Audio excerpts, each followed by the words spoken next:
সঙ্গীতশিল্পী জুবিন গার্গের মৃত্যুর কারণ নিয়ে তৈরি হওয়া রহস্যের অবসান ঘটাল সিঙ্গাপুর কর্তৃপক্ষ। হিন্দুস্তান টাইমসের প্রতিবেদন অনুযায়ী শুক্রবার প্রকাশিত ময়নাতদন্ত রিপোর্টে স্পষ্ট জানানো হয়েছে, স্কুবা ডাইভিং নয় বরং সিঙ্গাপুরের একটি দ্বীপে সাঁতার কাটতে গিয়ে পানিতে ডুবে মারা গেছেন তিনি। প্রতিবেদনটি তুলে দেওয়া হয়েছে জুবিনের স্ত্রী গরিমা শইকিয়া গার্গের হাতে।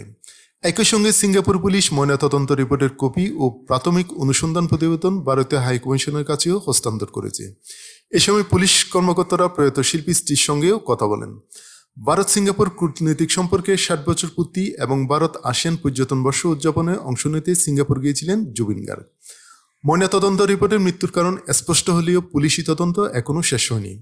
সিঙ্গাপুর কর্তৃপক্ষ ভক্ত ও অনুসারীদের প্রতি আহ্বান জানিয়েছে, জুবিনের মৃত্যুর সঙ্গে সংশ্লিষ্ট কোনো ভিডিও বা ছবি যেন সামাজিক যোগাযোগ মাধ্যমে ছড়িয়ে না দেওয়া হয়।